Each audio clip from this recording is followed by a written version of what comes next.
Hello ladies and gentlemen, what's up? It's Papa Bale. Welcome to the channel. We're checking out the pulse motor. I just got my 1mm wire in.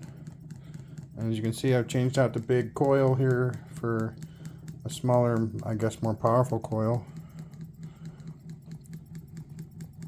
And we're whipping right along. I'm going to cut the power now.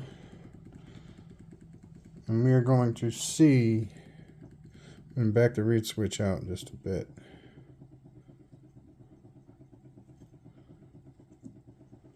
I think that'll be good. Make sure it's popping. Yep. It's popping. Probably once a revolution. And that'll be good. I'm pretty sure. We'll see. But we started counting at, we'll give it 45. That'd be 15 seconds ago. No, 30. Okay. 30 seconds we started this at. And right now, currently, just the 3 1mm coils are hooked up with all the capacitance. That's 8 capacitors.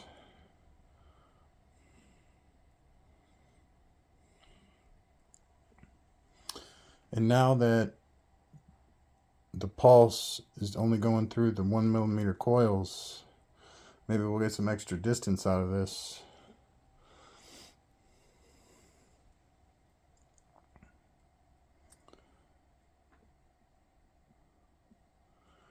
So we're coming up on 1.5 minutes.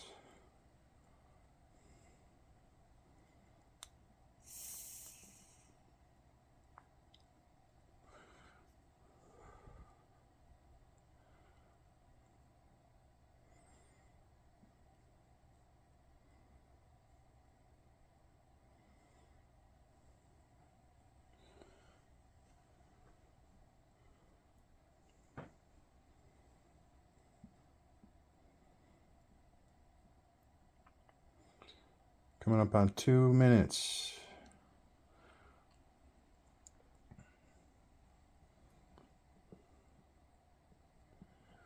Yeah,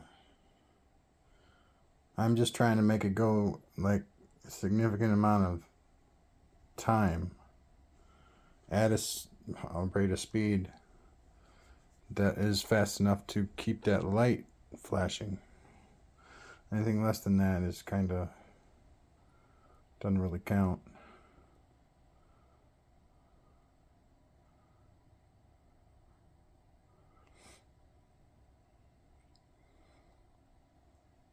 Coming up on 3 minutes. So yeah, I like the way the 1mm wire works.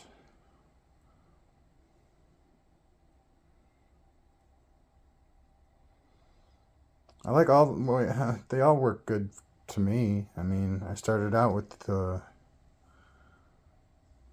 32 gauge. Got some 26, some 28. I got some 38 gauge, I think it is. Something like that. This wire right here.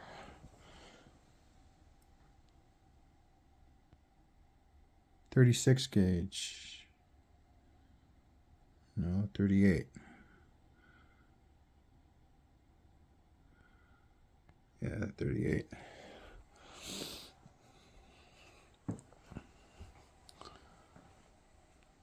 All right, we're coming up on 4 minutes.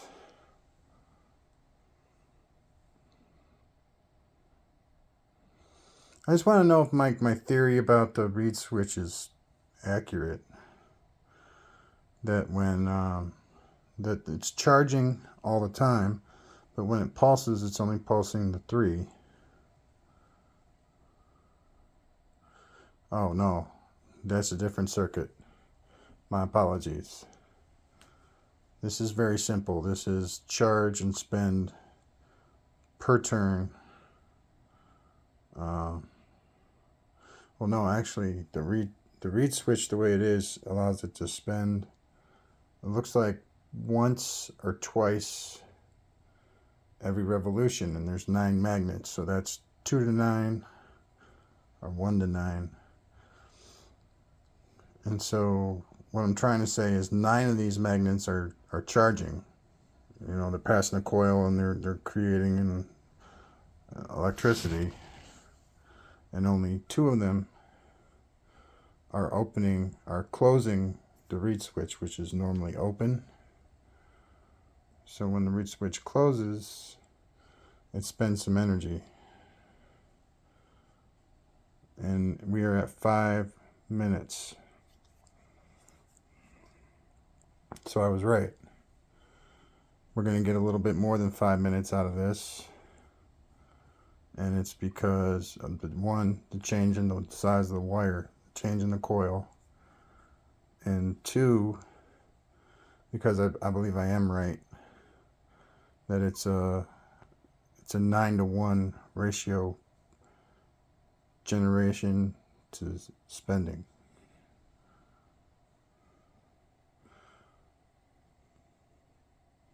And that's because it's a rudimentary pulse motor. That's because there's so much glue in between the magnet and the rotor, and where there's more glue, it sticks out farther. It's that simple. And that allows for to differentiate between whether it's going to hit the switch or not. And yeah, that little millimeter or half a millimeter makes a huge difference. The fact that some of these magnets are cracked and chipped, it makes a huge difference too. But you know what? Look what it's doing. We're at almost 6.5 minutes now. And it's just stopped. So 6.5. And the reed switch is no longer lighting up. So yeah, that's awesome. 6.5 minutes. This thing is heavy, and I don't know if the bearings are even straight, you know. There's 2 bearings in this rotor, one at the top here and one at the same place in the bottom. And lining those 2 up was a crapshoot at best. You could try and do it while they're drying and put it on a pole, but if they move, then you're screwed. Especially if you're using super glue. Super glue can be very unforgiving. But, I've become somewhat of a pro. This right here, all super glue.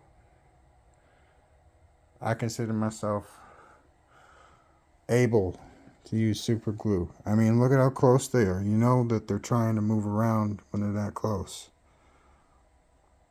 So you gotta be assertive, put it in the spot, and then hold it there for 2 seconds. I hold it there for 10 seconds just to make sure. Anyway, so 6.5 minutes. That's styling, man. That's pretty good. And if we can even make that circuit, the circuit that I'm talking about, that doesn't connect, isn't part of the pulsing circuit, but connects, dumps energy into it. I don't know. We'll see. It doesn't look like we even need to do that, because it looks like the 1mm wire is generating enough energy to float to all the capacitors. That went for 6.5 minutes. That is not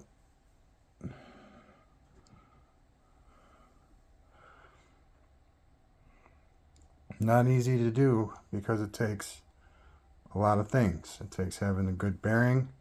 It takes knowing where to position the reed switch. It takes having the right wire and the right coil size. Which I don't think that's the right size. It might be. This might be too big, which is okay. I don't mind it being too big.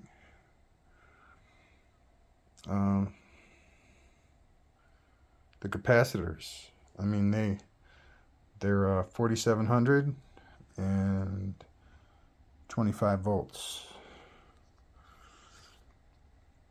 But I want to like use them one at a time. That would make it go even farther.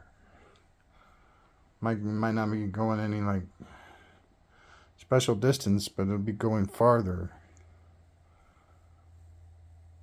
than just having them all burn at the same time.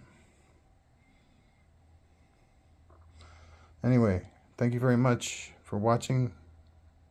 Please subscribe and have a good night.